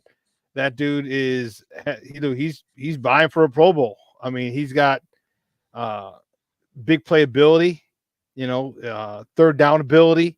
He also blocks. I love it. I love it. Talk to me about Cole Kmet and these tight ends. I mean, Cole Kmet, I mean, he's it's funny, man. Bears fans always have their thing with Cole Kmet. Like either some overrate him or some underrate him. He's just a good football player. Like he just goes out there every day. You know, he does what the team asks him to do. Some days he's targeting more than others. You know, some days he's blocking more. He's helping out in the pass pro. You know, his blocking still is working on in progress, but you know, he is a much better player than he was now when he was drafted from Notre Dame, you know, 5 years ago, wherever it was. So just a good football player. At this point, man, Cole Kmet, he's top 10 tight end in the league, right? I mean, hell yeah, he is. Production, you know, he's out there. He's doing whatever the team asks him to do. You know, a lot of times fans look and say, well, he's not playing like Travis Kelce or some of these elite move tight ends. You know, Cole Kmet's a throwback, man. He's a classic Y. Is he athletic enough to go out there and do some stuff, you know, in space? Sure. You know, but he's a big body guy. He's learning how to find those spots in the zone now. Yeah, he is. Caleb Williams trusts him now. I mean, look, if I'm Caleb Williams and I see this gigantic guy out there, you know, that's a good target to throw to when things break down in front of you. Look for your big tight end. You know, that's what young quarterbacks do. So, yeah, I've always liked Cole Kmet, and I'm excited to see him keep growing in this offense too. Yeah, I wasn't a big fan of his because I wanted him to be more athletic, but as I've gone on, like he's not as athletic as I thought, but he'll run you over. He'll get the tough yard. He's a throwback. He's a grinder, and I like that. Like he's not a George Kittle. Like George Kittle catches it, runs it, all right. And I like the way George, you know, his yards after catch when he runs, it looks great. Cole Kmet, not so much. But man, you need a third down, a key third down. I'm looking at Cole Kmet and the touchdown he had yesterday, where he barreled over the Dukes. Looked like he actually ran into the contact. Like, let me run this guy over before I hit the touch, get my 6. And I'm really liking that mentality. I love the fact that he's not afraid for contact. I really like it. I think, and I got to give him a lot more respect. When you said top 10 tight end, I agree with you. He's definitely a top 10 tight end. Damn, say that 5 times. Top 10 tight end. Say that 5 times real fast. But in the NFL, and I'm glad he's playing for us because this dude, he's coachable, he's talented, he's gritty, and the fact that he's from the Chicagoland area, he understands the passion with which we love our players and with which we want our players to play, and he's playing with that passion that we demand from our players, and he's loving it, and we as Bear fans are loving it. Well, he's also a leader on this team. I mean, they had we talked about it in the game yesterday where, you know, early in camp, you know, he kind of went to Caleb and talked to him about stuff. And, you know, I mean, he's a captain. I mean, that's what you want out of your guys. He's been in Chicago for you know, one of the longest tenured Bears here. You know, he's seen a couple regimes now. And, you know, so the fact that he's still here, he got paid. He'll be here another, you know, 4 or 5 years. And hopefully, you know, he'll finish his career here. So, you know, this is a guy that he's slowly moving up the all-time marks here for receiving. So it's going to be cool to see kind of where his career ends up, because I've always been a fan. I always like the tight ends. That's my, like, I'm an old lineman, right? So tight ends, man, it's of you guys. So I always love watching those tight ends do their thing. I did too, man. And like I said, with him, I had to cut him a little more slack because he's not as athletic as a George Kittle or some other guys, but it doesn't mean he's not as effective. You know what I mean? Just because he doesn't look as smooth doesn't mean he's not as productive. And I had to get away from the aesthetics of it and get down to the meat and bones. What is he doing? He's moving the chains. He's providing an outlet. He's scoring touchdowns in the red zone. He's blocking, and we've not to mention that his blocking is something that's pretty good too. So yeah, I'm becoming a more and more of a Cole Kmet fan as the weeks go on. Talk to me about. Let's go to the other side of the ball. All right, let's go to the other side of the ball. That front four is really generating pressure. Talk to me about it yesterday's game. How much of it do you think is the Eric Washington effect? You know, because Montez Sweat had half a sack. Chris Williams, the guy we just signed recently, he had a sack. Talk to me about these guys who are rushing, who are getting home, and even Booker had a TFL, or if I'm not mistaken, he tracked someone else from behind. Either it was a TFL or it was at the line of scrimmage for no gain. This defensive line is playing really, really, really well to this point. What do you attribute that to? Yeah, I mean, it's a good group. I mean, preseason, that was the area a lot of fans were worried about was, you know, they need another edge guy. They need some more depth there at the defensive line. But, you know, they trusted who they got. They went and got Turner from the Seahawks, who has been, you know, really active, you know. Yeah. Booker, and like I said, mentioned Booker in his brief time, he's been active out there. You know, DeMarcus Walker, man, this guy has kind of really come into his own. You know, I liked the signing when it happened. I thought he was solid last year, but I think this year we're kind of really seeing the player he is. You know, he's just a good football player. You know, he understands his role. You know, he'll play the run. He'll get after it. He had a sack again himself. So, you know, and then you talk about Montez Sweat. He hasn't really had a huge Montez Sweat game. You know, but you watch the film and his impact is there, right? Because, you know, teams have to know where he is. He's getting after the quarterback. You know, he's driving that tackle back in the quarterback's lap. He's making the offense uncomfortable. You know, and then, man, Gervon Dexter, man, you know, I really was excited to see his growth this year. I mean, he's the 3 tech, and you always hear the Flus, and, you know, going back to Rod Marinelli and going back to Lovie Smith, you know, the 3 tech is the engine of this defense. You hear them all talk about it. They didn't replace him. They're like, no, this is it. You know, we drafted him. We let Justin Jones walk. It's Dexter's job. And they didn't upgrade there. They thought he would do it. And so far, you know, through 6 games, he's doing it. He's doing it really well, doing it well, to borrow a line from LL. And, you know, I really like Gervon Dexter. And he's on pace for double-digit sacks. You get a 3 tech with double-digit sacks, dude, shut the front door. I mean, that's a defense. That's why one of the reasons we're so dominant is like you get penetration from the inside, and then Billings is still doing what he did, which is why he got the extension. Hell, before this first season was even up, middle of the season, they extended him last year. That's how you know when somebody wants you. Like, their first year ain't even over, giving you more money. So I like the interior. I like Gervon Dexter. I like the step up. And remember, everyone's like, well, if he steps up, if he takes that step forward, if he advances, if I'm like, dude, this guy has it. We saw it at the end of last year when he had the last 3 or 4 or 5 games where he really started to get it. And man, he's taken it to another level. He's changed his diet. He's changed his workout a little bit. You know, he got rid of all the baby fat. He's more explosive. I love that young man. I think he's going to be, dude, 10 sacks. I mean, he's on pace for 12. But, man, just get double-digit sacks from your 3 tech? What kind of nonsense is that? That's crazy. That is because at one point, if he keeps sacking people, you're gonna have to double team them. And you only got 5 linemen. I mean, you're gonna keep 2 tight ends in because you got to double team Sweat, you got to double team Billings, you got to double team. If you're going to think about double team Gervon Dexter, how many offensive linemen you got?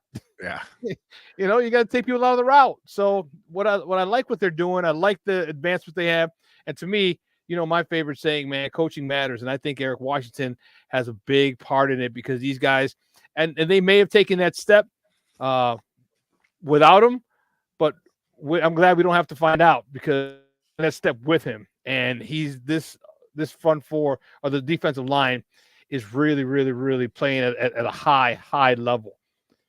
Talk to me about the DBs. We had 2/3 of or 2/5 of our DBs were out yesterday. Tyreek Stevenson and Jaquan Brisker. what kind of year? How fired up, or are you fired up about how well Jaquan Brisker is playing this year? Yeah, Brisker's really coming into his own. I mean, he's always been an active player, and I mean, as a rookie, he led the team in sacks, right? So he's always been a versatile guy. I just think he's really loving how he's being asked to use this year. He's not always the strong. He's not always in the box. Yep. They're kind of letting him do different things. I think he's loving it, and but he still brings that physicality, right? So he's still bringing that, even when he's back playing deep. You do not want to see Brisker coming up on you. And that's kind of what got him in trouble here with the concussion, because he kind of come up and really laid out that dude a week ago. But, but he's physical, right? So the old school football, right, is you want to punish those guys that are coming across the middle. You want to make them think about it. And I guarantee you, when you're playing the Chicago Bears, you got to think about those guys back there in the secondary, because they hit you, not just him, Bayard and Stevenson, these guys are a physical group back there. So it's good to see. And look, you're missing, like I said, missing all these players. Jalen Jones steps in, leads the team with 10 tackles, really solid player. Kyler Gordon goes out. Okay, well, here comes Josh Blackwell, gets a pick, right? Elijah Hicks steps in for Brisker, has a solid game. It's a very deep secondary. And it's kind of good, because now we're seeing that, the attrition of the injuries. Hopefully after the bye, they get some of these guys back and kind of, get things settled down. But I'm comfortable with what they got back there. You and me both, man. Guys, we're joined by Lester Wilfong Jr., editor-in-chief over at Windy City Gridiron. We're talking Bears football here on Shawn and Maya in the morning on Sports Zone Chicago. See, it all depends on perspective, all right? You can look at it as to say, oh, man, Jaquan Brisker's out and Stevenson's out and all that. Or you can look at it and say, well, we're getting our backups are getting valuable reps. All right. Thank God for the schedule makers, because these first 9 games, 10 weeks, there's not a lot of teams in here that can exploit us if we make a mistake. Okay. Week 11 on, that's a whole nother story. But these first 10 weeks, not first 9 games, all right, you could have a little slip up here and there. You could have some growing pains here. You can have some guys, some number 2s get some reps, some valuable reps, because we're probably gonna need some of those guys later in the season. And there's nothing like getting confidence. You get confidence by being successful, and you put guys out. You're putting guys out there, and they're making plays because they understand what kind of defense it is, and they don't want to be the guy to go in and screw up. You know what I mean? You just don't want to be that dude. Like, dude, you're second team. You came in, we needed you, and you screw up. They're approaching it as if they're starters, which I like. And that depth, as you talked about, is second to freaking none. And I love it, man. I love it. What are your thoughts on the rest of the season, on the next 3 games? We got to buy in at Washington, at Phoenix, home against the Pats. I mean, these are all winnable games, right? I mean, when the schedule came out, you look at it and you're like, yeah, this is a stretch. The Bears could do some stuff in. No one kind of thought Jaden Daniels would be this guy for Washington. Yeah. Looks pretty damn good. But you know what? Look, let's see what he does against a pretty good defense, which the Bears have here. I think the Bears are going to have the bye, right? They'll have an extra week to prepare for him. We know what he wants to do. He wants to get out and run. I think, I haven't seen the numbers, but I think he's still, prior to this last game, he was leading all quarterbacks in scrambles. I mean, he if he doesn't see it, he goes, right? He wants to take off. So they'll have a plan, right? They'll have a plan how to contain him. I think they have the speed to do it. TJ Edwards, Tremaine Edmonds, if Kyler Gordon comes back, they'll have a plan in place to bracket him, to understand where he is, to keep him in the pocket. And as we saw in years past, they're going to want to, with teams looking at the Bears, they're trying to force the Bears, the guy to play quarterback. They're going to try and force Daniels to kind of stay in the pocket and make plays. And that's where the defense, the D line comes in, because if you can do that, because he's shown he can hit you. He can hit you from the pocket. Like, he can hurt you from the pocket. He's a good pocket passer. Good quarterback. I'm really happy for that young man. He's got a good system, good receivers, good coordinator with Cliff Kingsbury. Good. He's in a good spot. I'm happy for him, for where he's at. I just don't want him to do too well when we see him in 2 weeks. Yeah. But hey, you know what, Lester, great stuff, buddy. I appreciate it. Do me a huge favor though. Let everybody know where they can find you and your work online. And you can find all my written stuff at windycitygridiron.com. Podcast and video stuff is at Second City Gridiron. We got a show tonight at 6. We'll break down the game with me and JB, so come check us out. Cool, good stuff, buddy. I appreciate it, man. You have a good day. Bear the freak down, brother. Bear the freak down. All right now. Guys, that's Lester Wilfong Jr. from Windy City Gridiron, good friend of the program, talking Bears football. It got me fired up, man. I am super fired up because there's a lot of things that I liked about yesterday. A lot. All right. I like the growth of Caleb. I'm really, really, really liking the growth of Caleb. All right. The early exposure to the playbook, early exposure to a lot of things, the play calls, how to call them. And I mentioned the adjustment of Shane Waldron. All right. I one of the things that I liked about it was just that is that what works best for us. Oh, this? Okay, good. You guys don't like this? All right, let's not do that. We'll take that out. His ability to be malleable. I don't want to say coachable, but his ability to take input, criticism, constructive criticism, and maximize it. Man, I love it. I love it. And Caleb's getting the best of it. Caleb's getting the best of it. He's got a guy. Remember, this guy's worked with veteran quarterbacks before. So he's turned them around. You got a rookie quarterback here that you can kind of mold. A guy with a shitload of talent that you can mold. I mean, this has got to be, I hope Shane Waldron stays 2, maybe 3 years before he goes and gets another head coaching gig. Because remember, he was a candidate. His name was in the ring. His name, he threw his hat in the ring for a head coaching position. He didn't get one, but I'd like for him to stay a couple of years. Why? Because you know why? Look at what's going on in Detroit. Look what's going on in Detroit. All right. You got the same offense, same play caller, OG Ben Johnson back there. Wish he would have got a job. But look what that Detroit offense is doing. That's what I want our offense to do. All right. Next year. I'm not looking forward or putting the cart before the horse. All I'm saying is if Shane stays, what's going to be scary is this. Think about the fact that how well this offense is moving the ball. If they're moving the ball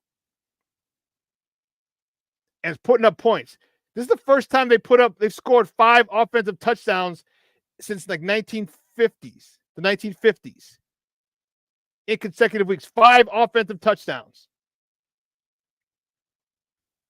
That's saying something. It's saying something. And I'm still taking my credit for the goal line package. When I asked the question last year, I'm sure that was discussed this year. Make sure we have a goal line package, short yardage package. Okay. But if this offense continues to progress, think about where we'll be. Remember, this right here is what we're doing. This first part of the season is against teams that aren't very good. And you can sit there and say, yeah, they're teams that aren't very good and say, yeah, well, this, well, that. But you know what they're doing? They're getting confidence. They're getting confidence. And the chemistry and the confidence that they gain is going to be evident when we start playing better defenses. And I can't wait. I can't wait for 2 weeks. And you got the number one overall pick versus the number 2 overall pick. Can't wait for that game to happen. It's going to be in Washington. That's the hometown. Those are the home fans of Jaden Daniels, but that's the hometown of Caleb Williams. So a lot of storylines there. And as this offense progresses, think of the run game. Remember I said I'd love for them to take the training wheels off of Caleb. Like right before they hit their stretch before the Green Bay game, week 11. If you could take your training wheels off next game, and then have them off for New England, because New England's a horrible team. These next 3 games, the worst you should come out is 2-1. Should be 3-0.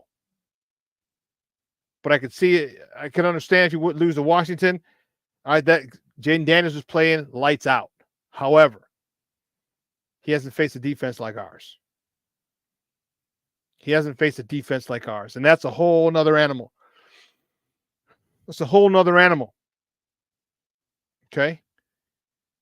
Our offensive line continue to get better, continue to gain chemistry, continue to develop trust amongst each other. Because if you do,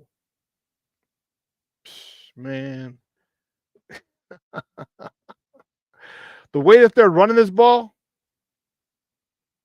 and we're not talking like Oklahoma did and Nebraska did back in the 80s. No, we're not talking 285, 350 yards of rushing. No. We're talking about controlling the clock. We're talking about wearing opponents down. We're talking about making them respect the run game so play action works much better, a lot more efficient. Seams and soft spots and zones are bigger because linebackers have to play the run first. Shane Waldron getting Caleb under center a lot is huge. All these things that are happening,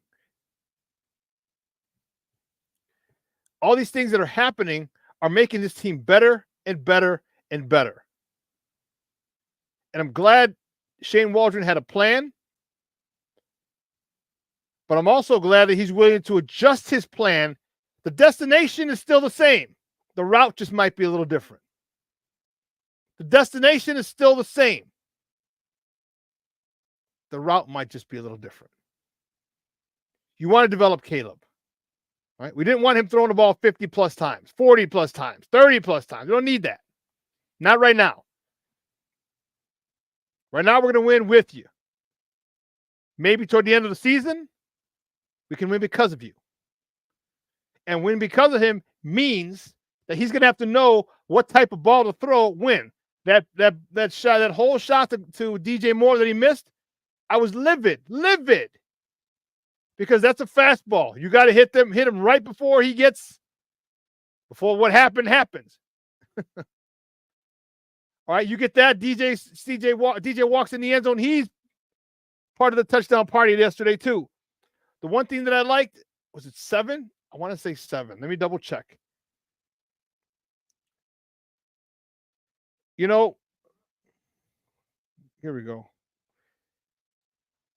Komet, Allen, 1, 2, 3, 4, 5, 6, 7. 2 weeks ago, he had 8. Last week, he had 6. This week, he had 7 different receivers. You're spreading the ball around, man. That's spreading the ball around. And the one thing that I said about, I'm gonna be completely fair. Thing I said about Justin, everyone talked about, oh, his numbers aren't this, his numbers aren't that. I'm like, it doesn't matter. Did they win the game? Did they win the game with him running the show? The answer to that was yes, like they did yesterday, Pittsburgh did.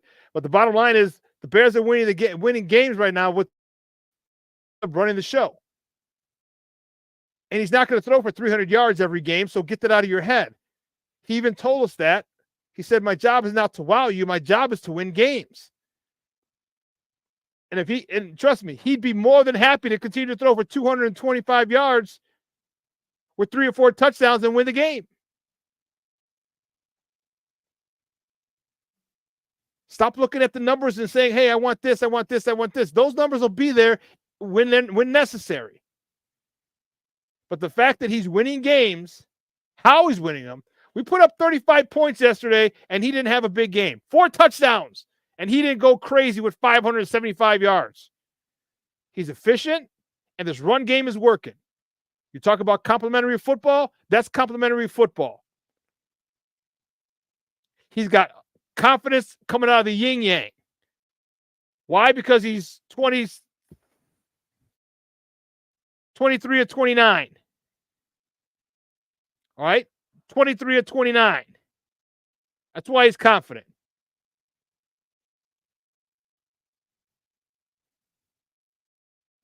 What do you mean the answer is usually no with Justin? I'm not sure what you mean by that.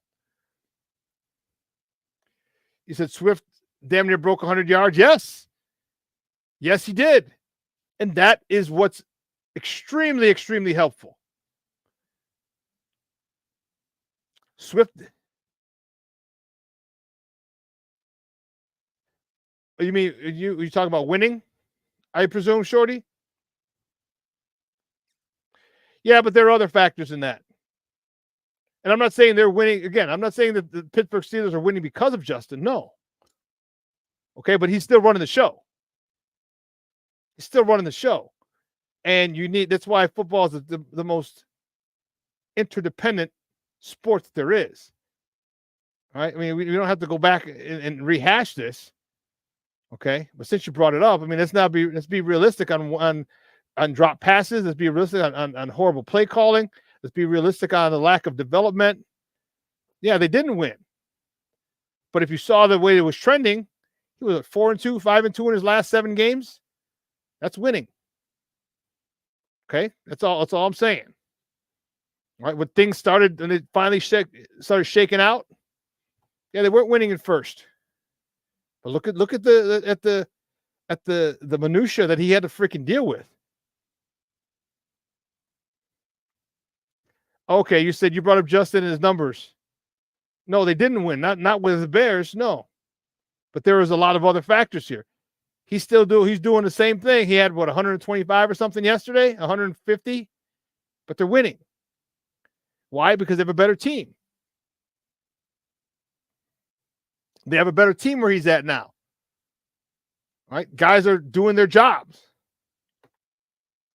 Right now,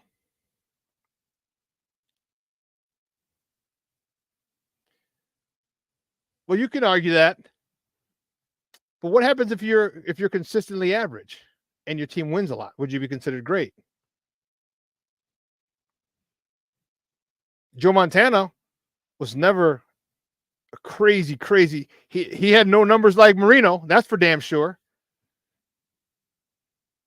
Joe Montana was above average, who had phenomenal players around him, and he knew how to use them. Roger Craig, Jerry Rice, John Taylor. Who was there? Who was their tight end? Wasn't Brent Jones? Was it Brent Jones? So if you're average, you guys, you'd have to ask Eli Manning that question. Yeah, Eli Manning was average, but there are a couple games. Terry Bradshaw, average, but there are a couple games when they needed them, they had them, they used them. But it's also, remember, you use the people you got. And Caleb is doing that he just hit 7 freaking different receivers after 6 the week before, after 8 the week before. That shows good command of the offense. That doesn't mean you're great. It means you know what you're doing. It means you're not picking favorites.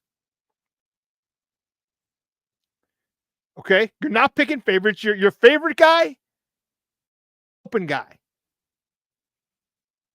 Your favorite guy. Now, can you make those? Can you stay consistent when the pressure's on? That's the question. Can you stay consistent when the pressure's on? That's the question. You know, I love, again, you're right, Jay Grizz. Montana was the engine when it came due to crunch time. He was clutch. Yes, he was. But I think, and I'm not shitting on Caleb at all. I've never said that. I never critiqued his talent. I never criticized his talent. The dude is, I've said, if anything, I've said how great and talented he is. Now, the thing is, you got to stay consistent with it. And at this point, he seems to be consistent with it. There's room for improvement, no doubt. But it doesn't mean he's not good right now. It's not really good right now. It doesn't mean that. Because right now he's really good, especially now that he's starting to hit 8 receivers, 6 receivers, 7 different receivers a game. You don't know where the hell that ball's going. And that makes it difficult for defenses. And then you're running the ball. You're running the ball the way the Bears are. Oh, and then you're getting these little slip screens. What the Bears are doing, I'm scared to say it. I'm scared to say it. They're developing a fucking quarterback. Who would have thought that in this town over the last 30 years? They're developing a God-blessed quarterback. Holy shit. Right before our very eyes. Right before our eyes. They're winning with Caleb. They're not winning because of him yet. Yet is the operative word. He wants to be the reason they're winning. He's not there yet. He's getting there. I don't think he's on the local either. I think he's on the express. Because I think you got 3 more games before you hit that gauntlet. 6 division foes in the last 8 games. That's a gauntlet. You got 3 games left. You have 3 games left. You're just stupid. You're stupid. Shorty says Super Bowl bound. Hey, I will say this though, Shorty. I will say this. As wild and crazy, as dumb as that sounds, you've been saying that from jump. You've been saying it from jump. You haven't backed off at all. You have not changed your stance one iota, and I respect that big time. And yes, you'll be like, I told you, you mother Hubbards, a long time ago. I told you. Man, you've been on it.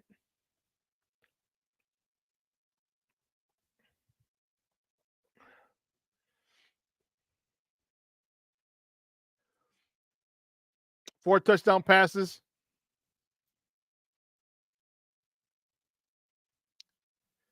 He's part of it. He's a part of it. I mean, the 1 touchdown pass to Keenan Allen, the 2 of them were nice. 2 of them real nice. The second touchdown, Cole's first one, that was Cole Kmet. Ran over the dude, got in the end zone. The second one to Cole was nice. I mean, he was wide open. They schemed him open. He hit him. I'm not saying that Caleb stinks. I'm not saying it at all. All right? I'm not. Because I don't believe that. And I never believed that. I never believed that he was terrible, that he couldn't play.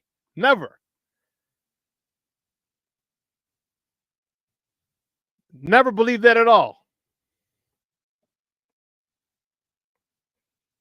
All I'm saying is I like where he's at. I think he's going to get better. And I got to give Shane Waldron credit.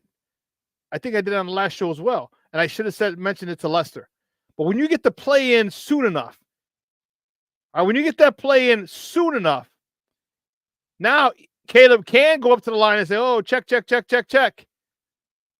And make the calls. Because if you don't get the play in soon enough and you come up and they're in a front that you kind of have an idea is not going to go good against the play that you're running, you might not be able to change it.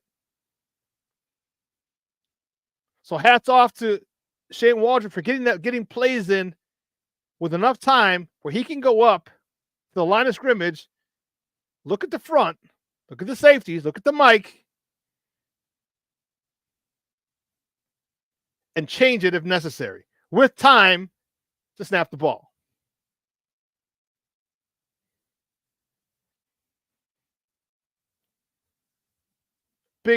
Big ups to Shane Waldron for his adaptability. That's why I want him to stay for 2, maybe 3 years. But unfortunately, I think if the Bears I think he might stay 2. I think he'll stay for 24 and 25. And I think at that point, if Caleb goes off and starts getting mentioned in MVP conversations, he'll get a head coaching gig, which would suck for us, but you can't fault a man for wanting to advance in his career. You can't. Make more money, more prestige, more responsibility.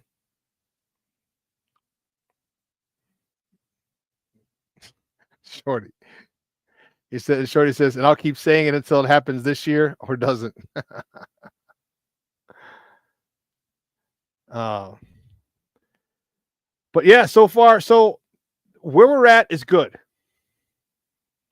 Again, I would have liked that Indy game.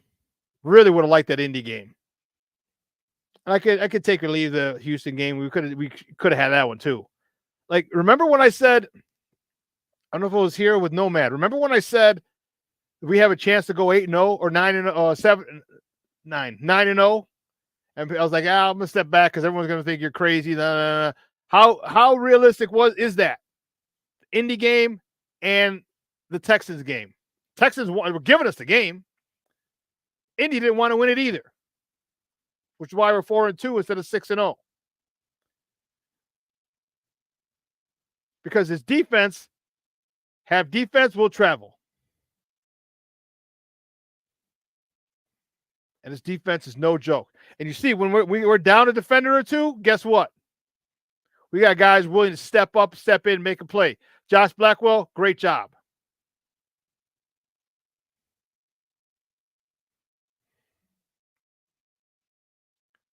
Shorty says, I want Waldron to not want a head coaching job because he realizes that he needs a QB, and what better place to stay and win a Super Bowl like Josh Daniels did with New England. Yeah, it makes sense to us because we want him to stay. But if that's your goal as a coach, to be a head coach in the NFL, I mean, and who's to say that the team he goes to doesn't have a quarterback already? Who's to say that? Look at Drake May. Drake May's playing his ass off in New England. All right, what if you go to a place that has a quarterback?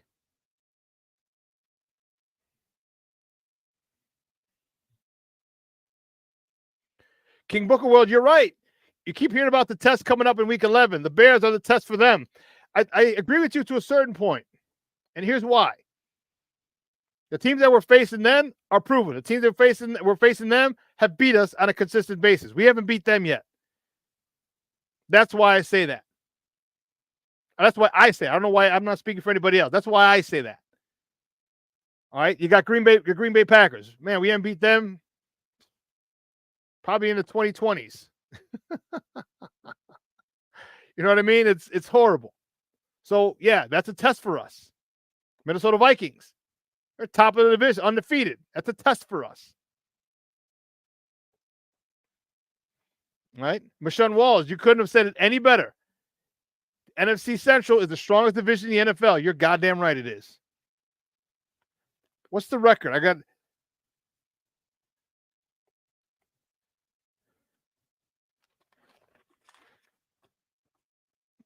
Let me find the records here. The record of the entire division.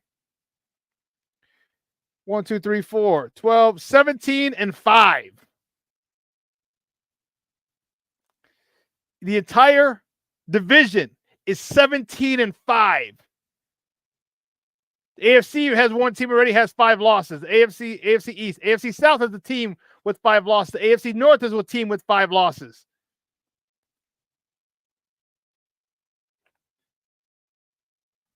NFC East got a team with 4 losses.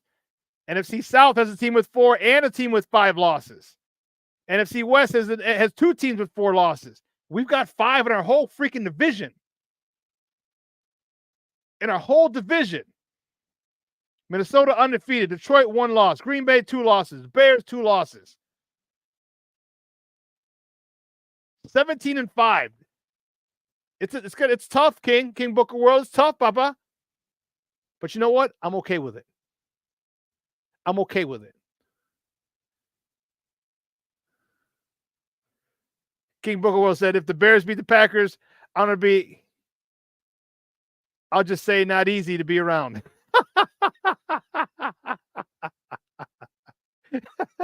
You be talking that mad-ish, huh? I ain't mad at you.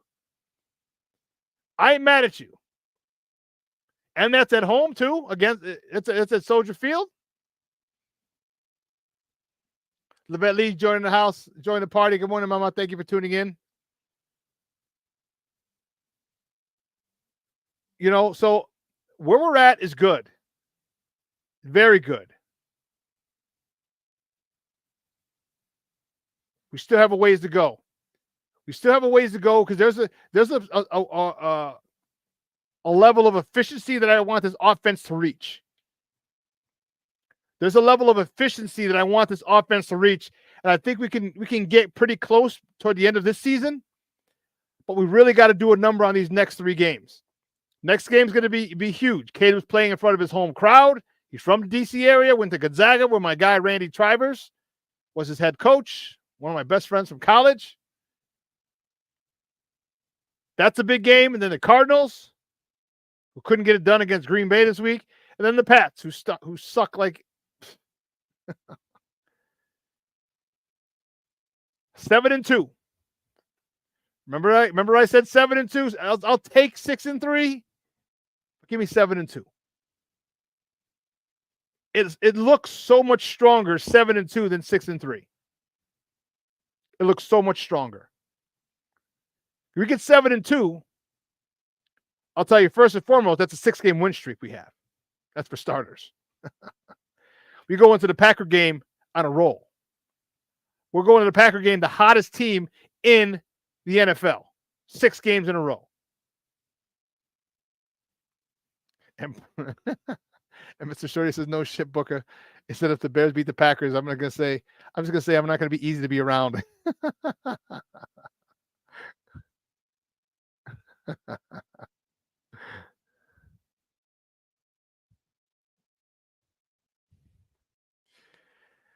King Booker World says, I don't think the Vikings game will be how everyone thinks it will. If they blitz, Caleb will light them up.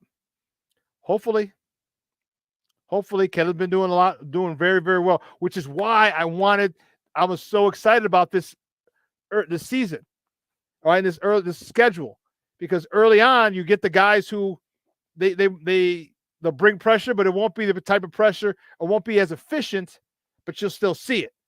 It'll be different types of pressure, but you might not have the athletes that other teams have, so you can see it and still get ready for it and prepare for it. I hope they do. I hope they do bring it and Caleb's able to light them up. I hope they do. But anyway, 2 hours is come and gone. I want to thank my guest, Lester Wilfong Jr., for joining me talking Bears football with you guys today. Man, that was great stuff. Make sure you follow Lester on Twitter at WiltfongJR, Wiltfong Jr. All right, check out his stuff. He's on 6 o'clock tonight. All the video stuff is on Second City Gridiron. Okay? And make sure you stay tuned here at 12:15. Lakina and Sid take you another 2-hour tour of some Chicago sports as they talk. So make sure you tune in for that as well. This show will be replayed tonight at 6 p.m. So if you missed it or any part of it, please feel free to go back to our YouTube channel and check it out. Guys, have a phenomenal day. I hope you guys, it's a little nippy today. It's only supposed to be, what's the weather supposed to be like? Only supposed to be a high of 58. So still a little cool. All right. Make sure you dress properly. Guys, have a phenomenal day. For everyone here at Sports Zone Chicago, guys, I'm your boy, the SuperBack, Shawn Sierra. Have a great day. Your boy is out.